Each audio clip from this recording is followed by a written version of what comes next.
Coulomb's law start करते हैं तो सबसे पहला सवाल जो आपके माइंड में उठना चाहिए वो ये है कि आखिर हम कूलम्ब्स लॉ को क्यों पढ़ रहे हैं, why we are studying Coulomb's law. तो देखो स्टूडेंट्स, हमको पता है दो चार्ज या तो एक दूसरे को आपस में अट्रैक्ट करते हैं या फिर रिपेल करते हैं, बट कितने फोर्स के साथ ये आपस में एक दूसरे को अट्रैक्ट करते हैं या रिपेल करते हैं वो हमें नहीं पता है। तो उसी फोर्स को निकालने के लिए हम कूलम्ब्स लॉ को पढ़ रहे हैं। We know that two charges either attract or repel each other, but with how much force they attract or repel each other we don't know. To get that force we are studying Coulomb's law. So guys, let's get started. Coulomb's law.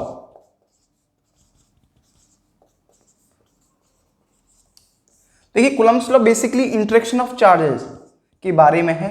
Interaction of charges यानी charges का मिलना, interaction of charges. अगर इसकी definition लिखना चाहें तो वो क्या बोलती है, the force of interaction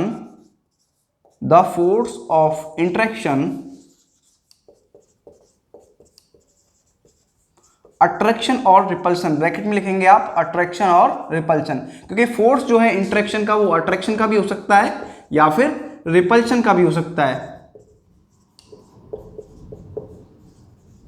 between two stationary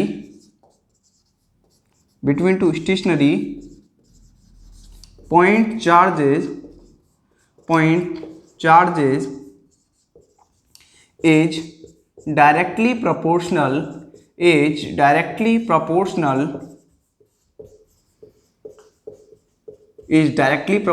to the product of charges and inversely proportional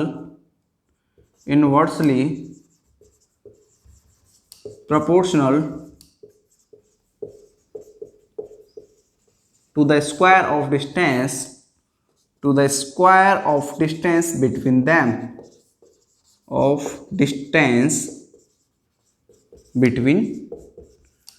या फिर सेपरेशन बिटवीन देम। ओके, तो ये क्या बोलता है, the force of interaction, attraction और repulsion between two stationary point charges, दो जो फोर्स होता है अट्रैक्शन या रिपल्सन का किन्हीं भी दो स्टेशनरी पॉइंट चार्जेस के बीच में, वो डायरेक्टली प्रोपोर्शनल होता है प्रोडक्ट ऑफ चार्जेस के, और इनवर्सली प्रोपोर्शनल होता है square of distance between them, जो उनके बीच का डिस्टेंस होता है उसका स्क्वायर करके। ठीक है, मान लीजिए Q1 चार्ज है और यहाँ पे ये Q2 चार्ज है, तो ये सेंटर से सेंटर कनेक्ट होते हैं, इनके बीच में r डिस्टेंस है, ये पहला चार्ज, ये दूसरा चार्ज, तो इस पे फोर्स लगाएगा, फोर्स ऑन 2 ड्यू टू 1, और इस पे भी फोर्स लगेगी, फोर्स ऑन 1 ड्यू टू 2।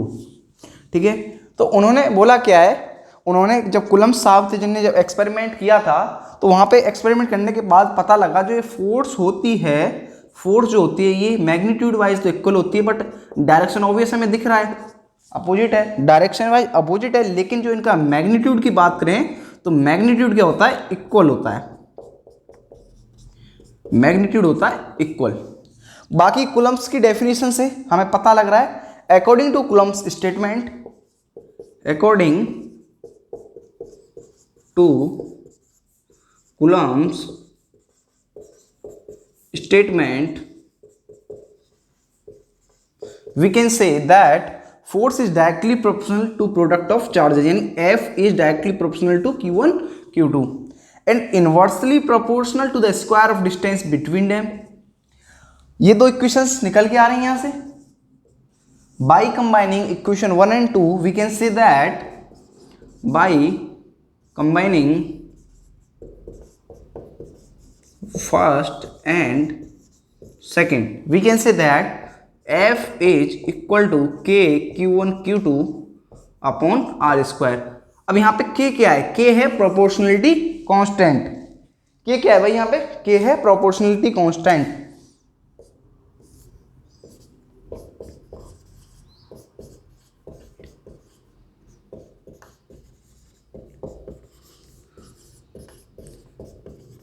जब प्रोपोर्शनल का साइन हटता है तो एक कांस्टेंट आ जाता है, तो यहाँ पे वो प्रोपोर्शनलिटी कांस्टेंट है K। K जो है वो मीडियम पे डिपेंड करता है। क्या क्या करता है, K depends upon depends upon medium, यानी कि ये एयर के लिए अलग होगा, वैक्यूम के लिए हो सकता है अलग हो, ग्लास के लिए हो सकता है अलग हो, है ना। तो हर किसी में इसके जो प्रभाव है वो अलग होगा, ठीक है। हर मीडियम के लिए के अलग होगा। एक और बात करते हैं, के इज इक्वल टू क्या होता है, 1/4 पाई एप्सिलॉन होता है, ठीक है। अब यहाँ पे के की जो बात की जा रही है, के इज इक्वल टू यहाँ पे 1/4 पाई एप्सिलॉन नॉट की बात की जा रही है, यानी ये बात कर रहे हैं हम यहाँ पे के की वैक्यूम की। अगर मैंने K is equal to 1/4 pi epsilon not लिखा है, यानी वैक्यूम या फिर फ्री स्पेस या फिर एयर की बात कर रहे हैं। अगर मैंने 1/4 पाई एप्सिलॉन लिखा है तो इसका मतलब है कि किसी भी एक जनरल मीडियम की मैं बात कर रहा हूं। ये ई क्या है, ये होती है एप्सिलॉन, एप्सिलॉन, ठीक है भाई। और ये मीडियम पे डिपेंड करता है। तो एक बार जल्दी से समझ लेते हैं क्या पढ़ा हमने। कूलम्ब्स लॉ जो है इंटरेक्शन ऑफ चार्जेस के बारे में है। किन्हीं भी दो चार्ज के बीच में उस फोर्स की वैल्यू हम प्राप्त कर सकते हैं, जो फोर्स उनके बीच में लग रहा है वो फोर्स जो है अट्रैक्शन का भी हो सकता है और रिपल्सन का भी हो सकता है। मान लीजिए दो चार्ज हैं Q1 Q2, ये इस पे फोर्स लगाएगा, Q2 पे फोर्स लगेगी, तो इसका मतलब है F21 का force on charge Q2 due to charge Q1, और इस पे भी फोर्स लगेगी दूसरे चार्ज की वजह से। तो वहां पे क्या बोला कूलम्ब साहब ने कि जो ये फोर्स होती है ये मैग्नीट्यूड वाइज इक्वल होती हैं, बट इनके जो डायरेक्शन है वो अपोजिट हैं। तो मैग्नीट्यूड हमने इक्वल किया, बाकी डेफिनेशन से हमें पता लग रहा है कि फोर्स जो है प्रोडक्ट ऑफ चार्जेस के डायरेक्टली प्रोपोर्शनल है, और जो उनके बीच का डिस्टेंस अगर उसका स्क्वायर करें तो उसके इनवर्सली प्रोपोर्शनल है। तो ये दो इक्वेशन हमको मिल गई। इन दोनों इक्वेशन से हम F = K Q1 Q2 upon R² लिख सकते हैं। अब K जो है यहाँ पे वो प्रोपोर्शनलिटी कांस्टेंट है, K जो है वो मीडियम पे डिपेंड करता है। यहाँ पे E जो है एप्सिलॉन है, इसके बारे में भी हम अभी डिटेल में चर्चा करेंगे। तो स्टूडेंट्स इसको नोट कीजिए, फिर हम Coulomb's law in vector form पढ़ते हैं। अब बात करते हैं के की यूनिट के बारे में। आखिर के की यूनिट क्या होती है, आई होप आपने ये नोट कर लिया होगा। इसको मैं रब कर देता हूं।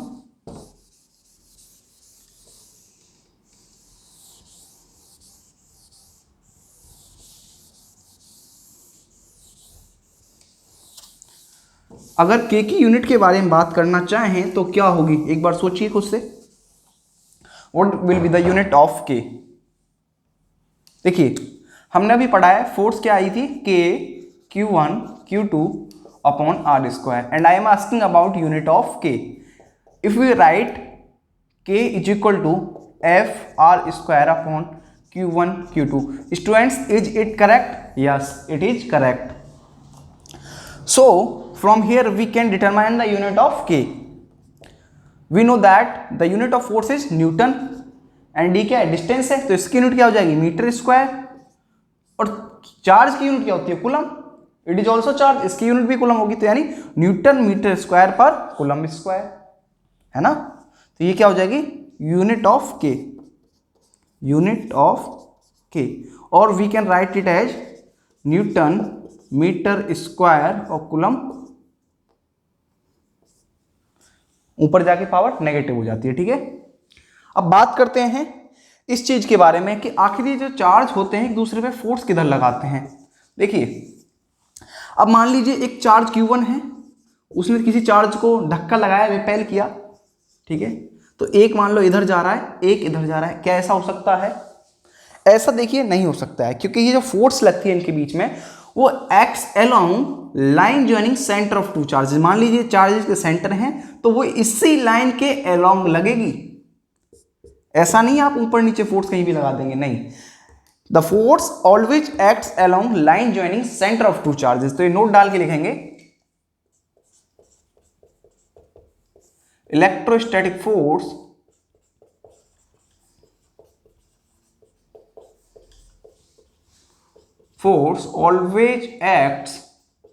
always acts line joining,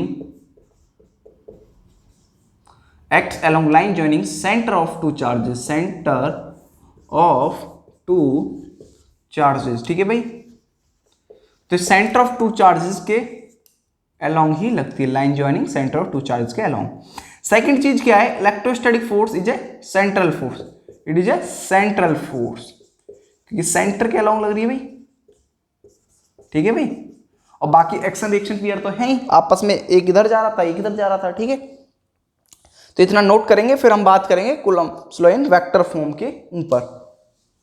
अब बात करते हैं coulomb law in vector form के ऊपर।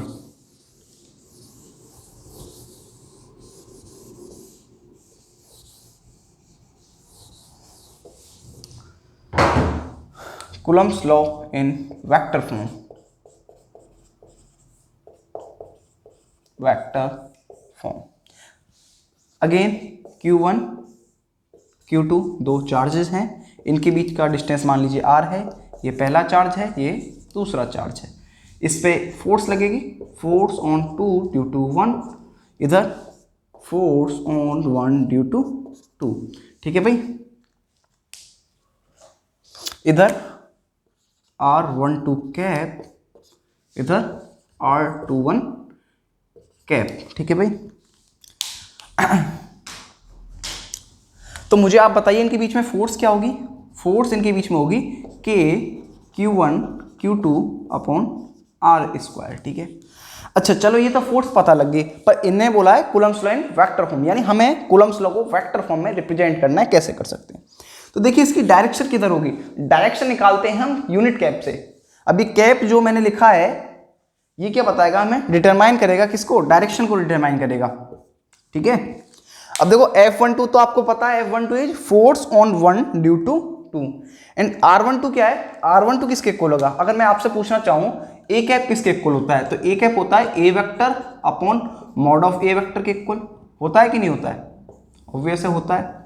तो सिमिलरली R12 कैप किसके इक्वल होगा, R12 vector upon mod of R vector, और ये क्या है, is a unit vector from direction from charge Q1 to Q2। ये क्या है, एक यूनिट वेक्टर है Q1 से Q2 की तरफ। तो ये एक्चुअली करेगा क्या, ये पोजीशन डिटरमाइन करेगा, ये हमें डायरेक्शन प्रोवाइड कराएगा, ठीक है। तो यहां पे अगर मुझे इसकी डायरेक्शन भी निकालनी है तो मैं इसको मल्टीप्लाई करूंगा R12 कैप से, ठीक है भाई। अब यहां पे अगर मैं इसकी डायरेक्शन निकालना चाहता हूं तो ऑब्वियस है इसको कंप्लीट फॉर्म में लिखना पड़ेगा। तो मैं इसको ऐसे भी लिख सकता हूं क्या, R² can also be written as mod of R², obvious है कोई दिक्कत नहीं है, पॉजिटिव वैल्यू ये भी एक पॉजिटिव वैल्यू हो। अगर मैं इसको लिखना चाहूं तो इसको कैसे लिखूंगा, R12 vector upon mod of R vector. अब देखिए यहां से क्या हो गया, मॉड ऑफ R² या R वेक्टर, तो ये क्या, मैं ऐसा भी लिख सकता हूं इसे F। अब ये फोर्स ऑन 1 ड्यू टू 2 की बात कर रहे हैं हम, ठीक है, force on 1 due to 2, force on 1 due to 2। तो ये क्या हो जाएगा, K Q1 Q2 upon mod of R³ और ये R12 वेक्टर। तो हमने यहाँ पे क्या किया, फोर्स ऑन 1 ड्यू टू 2 निकाल दी वेक्टर फॉर्म में, ठीक है भाई। अब आप बोलोगे सर आपने ये आपस में इक्वल इस तरीके से कैसे लिख दिए, ठीक है। तो जो R12 वेक्टर है वो इक्वल है R21 वेक्टर के, ठीक है भाई, और वो इक्वल है R वेक्टर बोल लो, मॉड ऑफ R वेक्टर बोल लो, ठीक है। ये सभी क्या है आपस में इक्वल है, ओके। अब सिमिलरली हम फोर्स ऑन 2 ड्यू टू 1 भी निकाल सकते हैं, फोर्स ऑन 1 ड्यू टू 2 आया है ये तो हमारे पास विद डायरेक्शन, इसलिए वेक्टर साइन भी लगा रहे हैं, ठीक है। अब we have to find force on 2 due to 1, what will, ये क्या होगा बताइए। तो देखिए ये तो सिमिलर रहेगा K Q1 Q2 upon mod of R³, यहां तक तो सिमिलर होगा, बस ये ही बदल जाएगा केवल, यहां पे क्या आ जाएगा R21 वेक्टर, ठीक है भाई। तो आई होप आपको समझ में आ गया होगा Coulomb's law in vector form. तो इसको नोट कीजिए, फिर बात करते हैं FE एंड FG, यानी कंपेरिजन करेंगे इलेक्ट्रोस्टैटिक फोर्स का और ग्रेविटेशनल फोर्स का। टिल देन इसका स्क्रीनशॉट ले सकते हो आप, इसको नोट कर लिया होगा आपने। अब बात करते हैं comparison of FE and FG। F क्या है, इलेक्ट्रोस्टैटिक फोर्स, FG क्या है, ग्रेविटेशनल फोर्स, ठीक है भाई।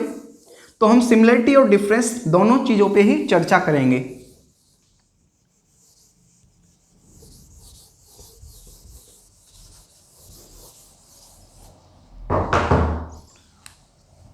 Comparison of FE and FG। जी। ठीक है भाई।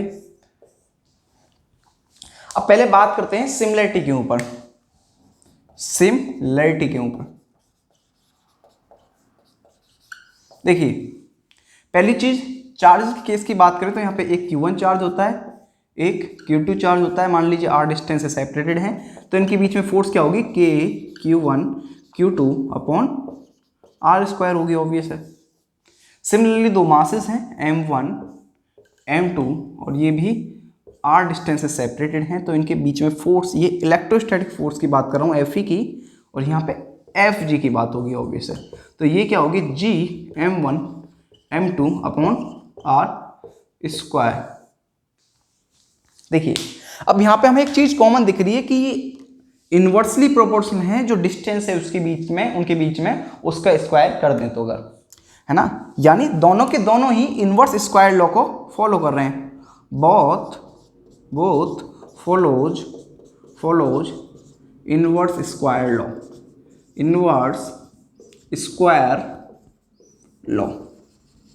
ठीक है भाई, दोनों ही एक्ट करते हैं line joining centre of two charge के अलोंग, यानी बोथ आर सेंट्रल फोर्सेस। दोनों ही क्या है, सेंट्रल फोर्सेस भी हैं। ओके,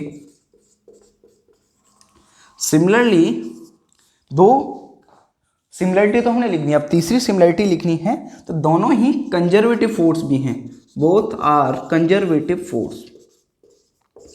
अब दिमाग में आया होगा यार ये कंजर्वेटिव फोर्स क्या होता है, तो आपने आई होप क्लास 11th का वर्क पावर एंड एनर्जी पढ़ रखा है, तो वहाँ पे आपने कंजर्वेटिव फोर्स भी पढ़ा होगा। अगर नहीं पता है तो एक बार मैं फिर से बता देता हूँ थोड़ा सा जल्दी में। कंजर्वेटिव फोर्स वो फोर्स होता है, जैसे कि मैं बात करूँ, यानी ये पाथ इंडिपेंडेंट होते हैं, शॉर्ट में ये पाथ पे डिपेंड नहीं करते हैं, path independent, does not depend on path, both are conservative forces. ठीक है भाई, अब ये क्या हो गई, इनके बीच में सिमिलरिटी हो गई। आप सिमिलरिटी वहां से रब करके यहीं पे लिखिए सिमिलरिटी।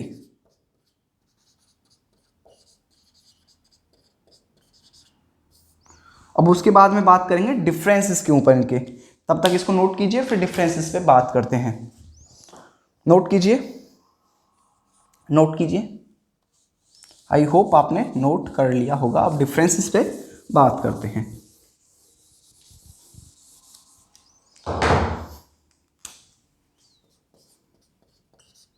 डिफरेंसेस, ठीक है, तो पहला डिफरेंस तो देखो ये है, Fe जो है अट्रैक्टिव भी हो सकता है और रिपल्सिव भी हो सकता है नेचर में, हमें पहले पता है भाई, depending on the charges are like charges और unlike charges.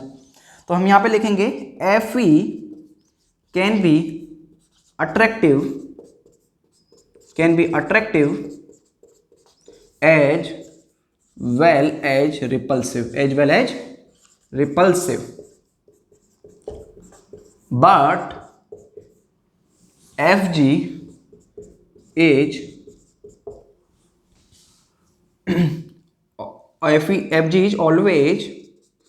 always attractive in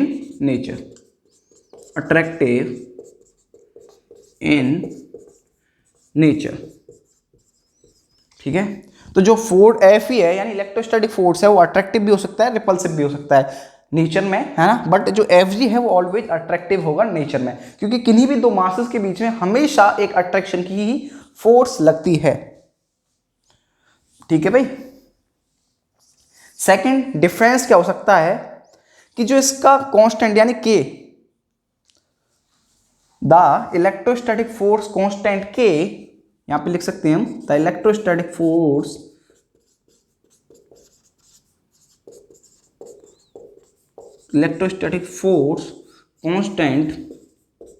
constant K depends upon medium,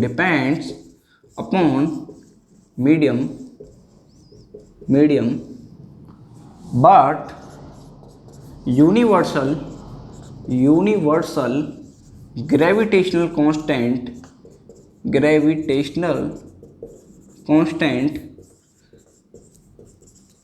capital G have a fixed value, ठीक है भाई। तो जो इलेक्ट्रोस्टैटिक फोर्स कांस्टेंट है यानी कि के बारे में बात कर रहे हैं, वो क्या करता है, मीडियम पे डिपेंड करता है, अभी पढ़ा हमने, है ना। लेकिन जो यूनिवर्सल ग्रेविटेशनल कांस्टेंट जी है उसकी क्या होती है, एक फिक्स वैल्यू होती है, ठीक है। समझ में आ गई भाई बात इतनी। तो ये दो डिफरेंस इनके बीच के उसके हैं। एक थर्ड डिफरेंस और होता है, वो होता है जो इलेक्ट्रोस्टैटिक फोर्स है वो क्या है, मच मच ग्रेटर देन है ग्रेविटेशनल फोर्स के, यानी फोर्स इलेक्ट्रोस्टैटिक फोर्स जो है much much stronger than gravitational force. तो इनको नोट कीजिए, फिर बात करते हैं परमिटिविटी एंड रिलेटिव परमिटिविटी के ऊपर। तब तक आप इसका स्क्रीनशॉट भी ले सकते हैं या फिर नोट भी कर सकते हैं।